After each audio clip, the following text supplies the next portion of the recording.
took about a week to model and bring the prototype into the model into the prototype. And another problem that I had to solve was that in this project, there were pipes and conduits, but those pipes were not always straight, perpendicular. They were not like grids. So a lot of pipes went diagonal. So some of them were sloped, some of them were going up. And the previous algorithm didn't cater for that kind of situation. So the boundary was not generated correctly. So I had to fix the algorithm so that the direction of the boundary is generated correctly. So use techniques like finding the dominant vector of a certain pipe and also changing the basis of the cube or the smallest workplace boundary to rotate the direction of the cube. So after fixing that algorithm, was able to generate the workface boundary correctly for the piping and the conduit. And so after about a week, 5 working days, all the elements were ready. And so imported all those conduit, electrical conduit, and water pipe and masonry units into the prototype.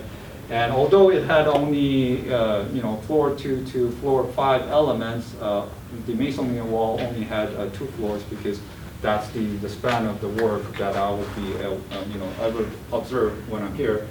But anyway, it was about 50,000 elements in the prototype. So that's a lot of elements. It's not convenient when you're working with Revit or importing or exporting 3D objects. But once those elements are in the prototype, from user perspective, the usability is not so bad. So getting the project set up is difficult, but once it's ready, it's okay for the foreman. So up to this point, remodeling and bringing the prototype into the LB400 into the prototype took about 10 days to set up. And what I liked about this project was that other projects had interactive board installed at a construction trailer or site office. But in this project, we actually, with help of Omar, we actually installed the projector in the building that's under construction. And that really helped because that's a lot more approachable for field people. When you have a site office and when the foreman has to go there, it just takes more time. It's not convenient compared to when you're working and you can just turn around and just find an interactive board or BIM model at a construction site. So when the board and the model and the prototype was ready, this was a 3-trade, the masonry wall and the electric conduit and water pipes, 3-4 men working with the prototype. And they started generating daily bill of materials. On Monday, they generated 5 to 6 cars from Monday to Saturday. And every day, the updating is being done. I am personally updating in this case. I try to make them do it, but they were just so busy. But the time that it took for the foreman to generate daily bill of material, in this case, it took a little bit longer than the second project. Second project was like 43 seconds. In this project was around 2 minutes. It's because they had a larger portion, each foreman had a larger portion to work with. Some of the hurdles that I had to go with the project here is that modeling LD400 element for a masonry wall. If that's available in a project, I'll typically work on that testing like 2 weeks before visiting the site. But here, I kind of had to spend that time at a site. And another thing is that Omar from Quality Consulting and Rolando helped me for this field experiment, but it was not the general contractor who was actually helping the research. So I had a limited access to the site office and wasn't able to stay on site and really communicate, and obviously translation. no, speak no word of Spanish, so that was bad. So Omar had to translate for me. But at the same time, I think it kind of proved one of the other strengths of the prototype, because even if there was a language problem, they were able to catch how to use this prototype really quickly. So the training time only took about 15 minutes to teach a foreman how to use this. And it was interesting that after teaching this guy, foreman was able to teach other foremen very quickly within 10 minutes. So this foreman actually getting training to other.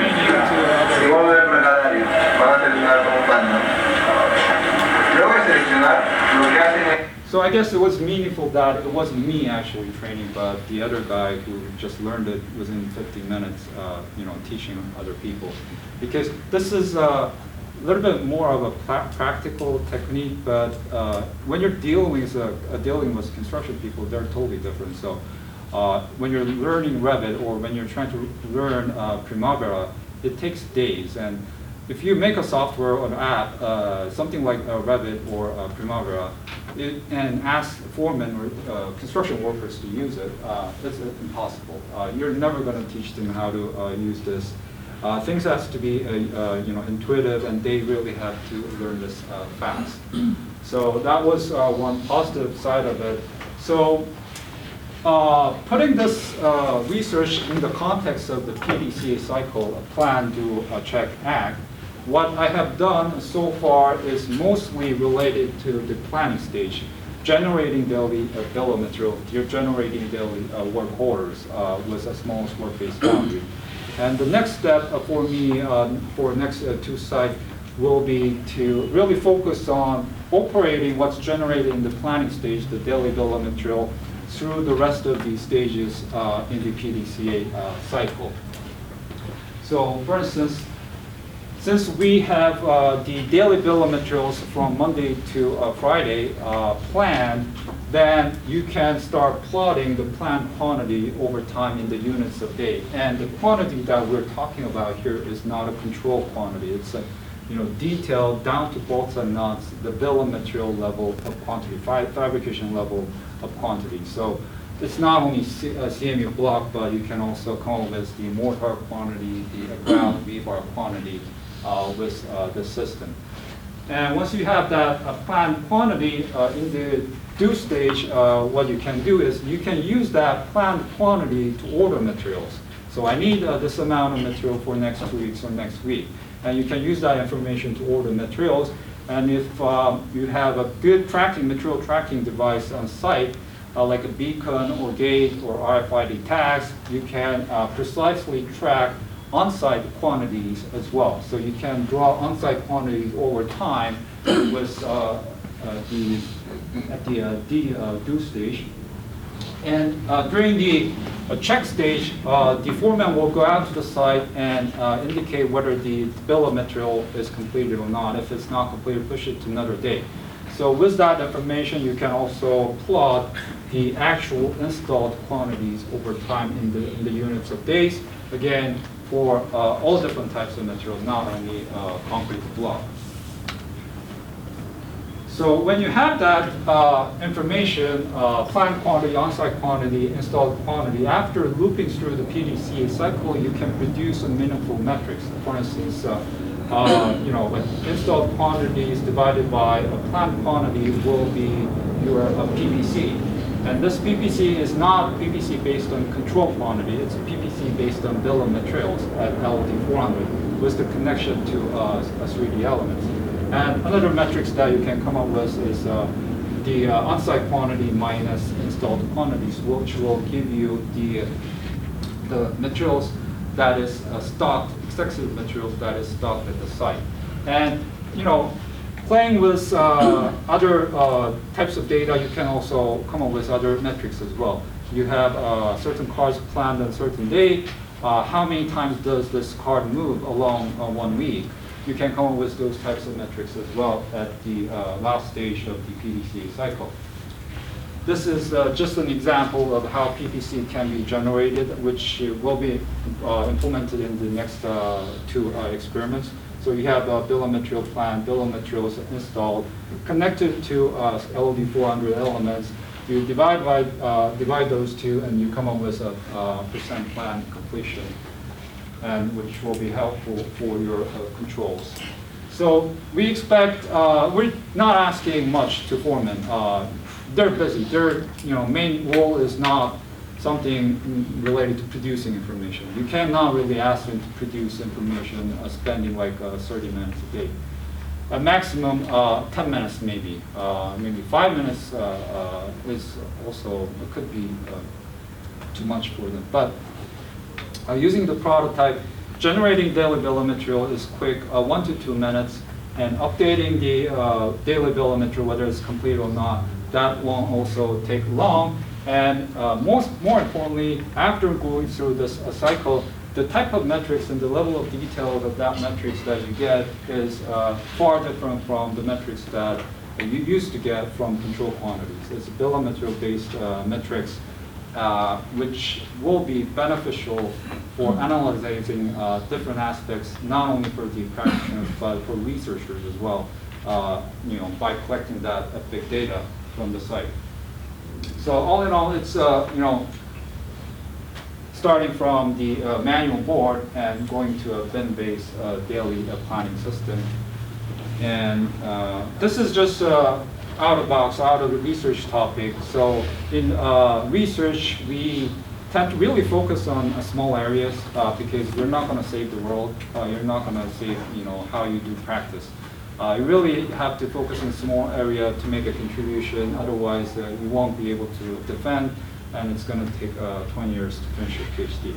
So I am really focusing on the daily bill of materials, the scope information, because that's the very important information. It builds the foundation for productivity rate calculation, cost estimation, and stuff like that.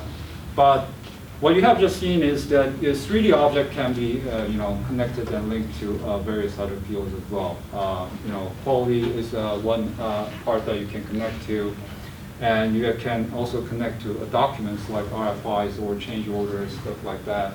The point is that let's have this 3D objects at the center of the database, and this is a database of with good practice in IT for material control, quality control, and planning control.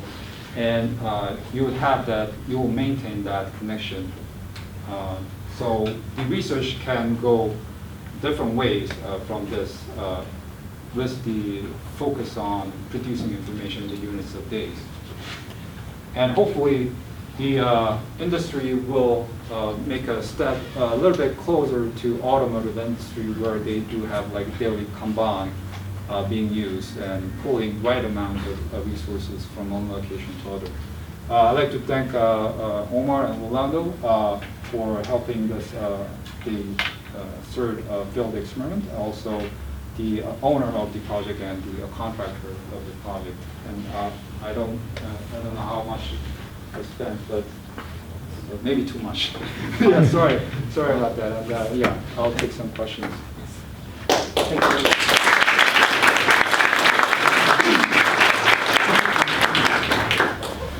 Okay, from now on, the session will be conducted in English.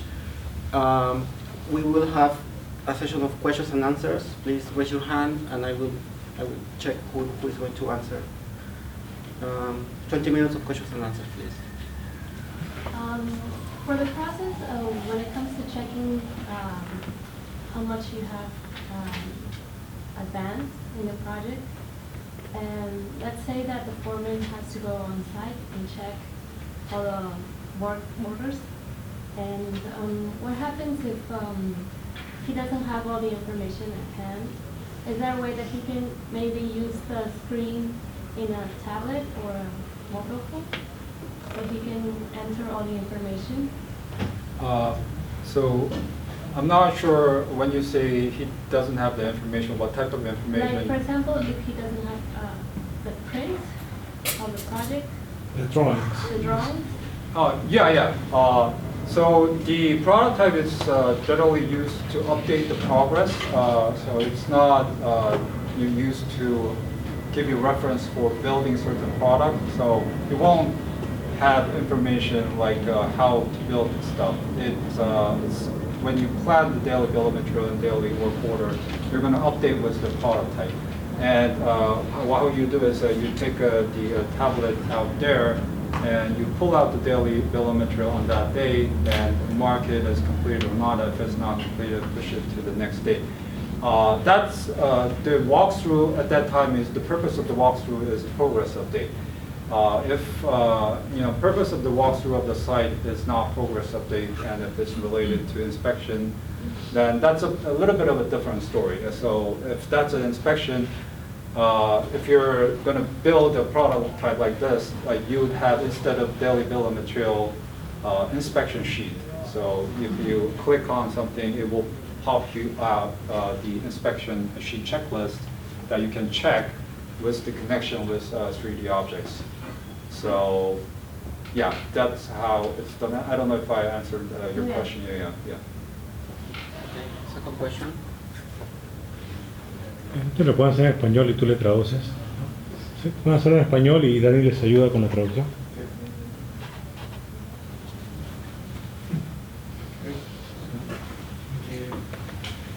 Considering that our context, current context, is completely different from Sweden or from the US, what kind of problems did you have when finding the boundary of the pipelines or the masonry?